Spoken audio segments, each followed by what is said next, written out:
I'm sorry? You're under arrest. Okay. Do you mind telling me whoa. why I'm under arrest, sir? Why am I under arrest, sir? Officer's with CNN and he's on the air right now. Okay. You are arresting him live on CNN. We told you before that we are with CNN.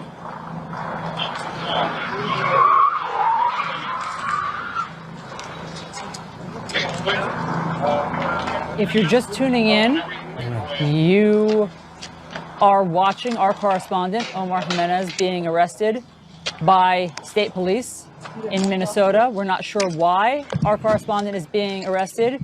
Hang on 1 second, Allison. Let's listen into what these officers are saying.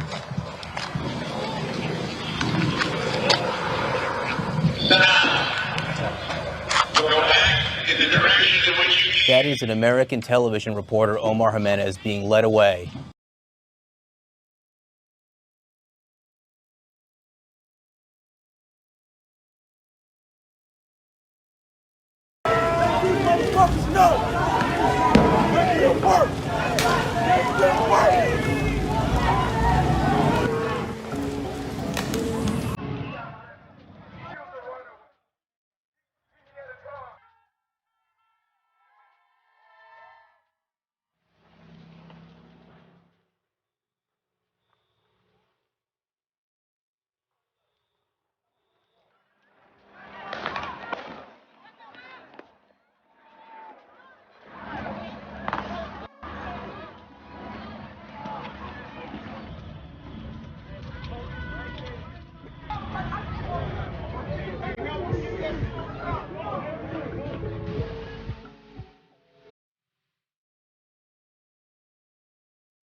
A frightening scene on a bridge in Kansas, a gunman getting out of his car, opening fire on drivers at random. An active duty soldier using his vehicle to stop him. Here's ABC's Diane Macedo. Tonight, a Kansas soldier and father is being hailed a hero after taking down an active shooter with his own vehicle. The adrenaline took over. I knew people's lives were in danger. I needed to do something. Police say the incident started late Wednesday morning when the suspect stopped his car on the Centennial Bridge in Leavenworth, got out, and started firing at random, hitting several vehicles. This was an active shooter with multiple weapons on the bridge, firing at cars. Master Sergeant David Royer was caught in traffic behind the suspect's stopped car and on the phone with his fiancée when he says his military training kicked in. The man pulled up a rifle and started aiming towards the eastbound across the river and began to shoot. I immediately told my fiance to call 911, just took the only action possible that I felt I could take, and I accelerated my truck as quickly as possible and struck the active shooter and pinned him underneath my truck.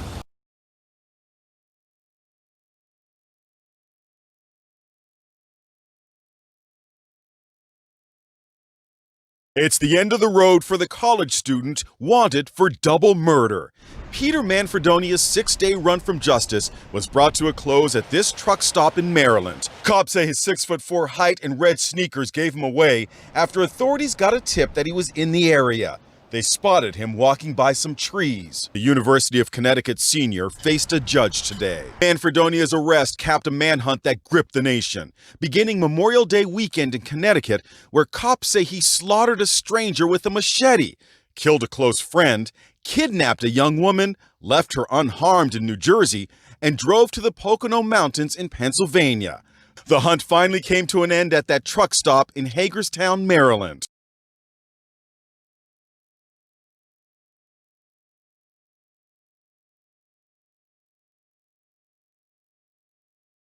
As unrest in Hong Kong is spilling over into widespread protests in the street, Taiwan's Ministry of Education says it will lift the cap on the number of students from Hong Kong who can study in Taiwan.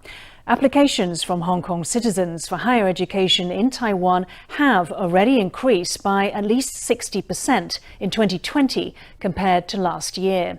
And with many universities still accepting applications, that number is expected to go up even further in coming months as young people in Hong Kong try to flee to the freedom and safety of Taiwanese life.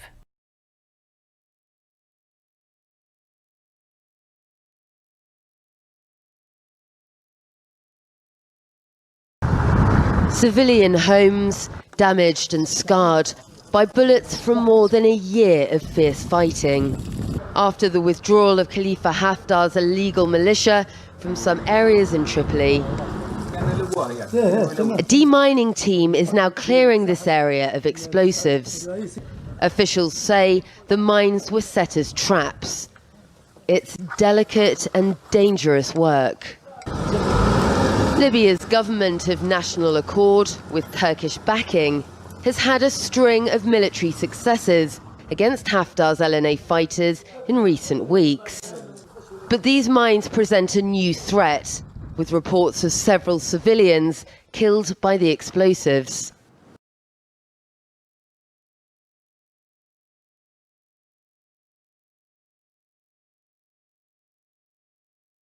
All week long, we here have been bringing you the very latest on a skirmish between China and India in that Kashmir region where it's actually China, India, Pakistan as well, right?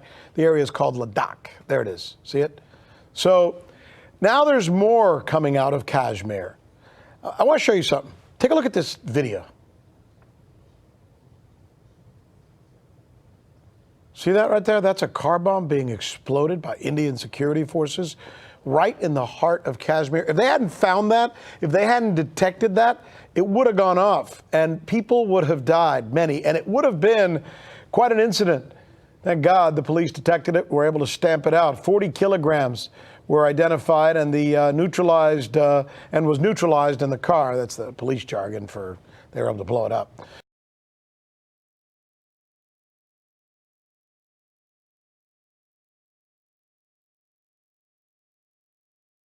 It's not been seen for a while. This is the fast train from Ankara to Istanbul that stopped running at the end of March, arriving at Halkali station, a high-speed service indicating that life may slowly be edging back to normal.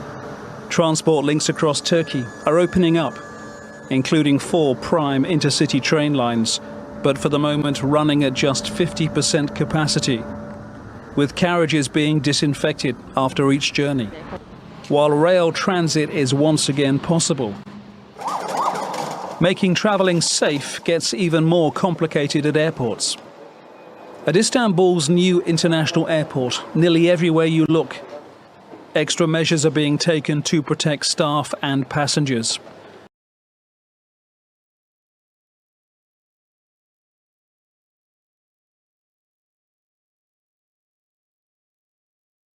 An experienced zookeeper was left fighting for life this morning after she was attacked by 2 lions while cleaning their enclosure. The confronting scene unfolded at Shoalhaven Zoo on the state's south coast. The woman's colleagues rushing to fight the animals off. Friends say lions are her life, but this morning they almost ended it. 35-year-old Jennifer Brown was cleaning the enclosure like she'd done so many times before when she was attacked by 2 large male lions. Jennifer was left with critical injuries, mauled around the neck and head. But it could have been deadly if it weren't for the brave actions of her colleagues who rushed in to save her.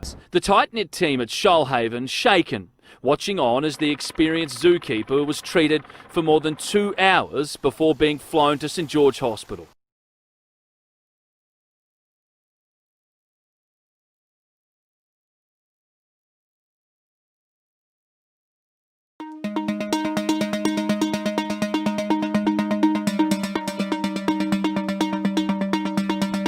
It's in the air.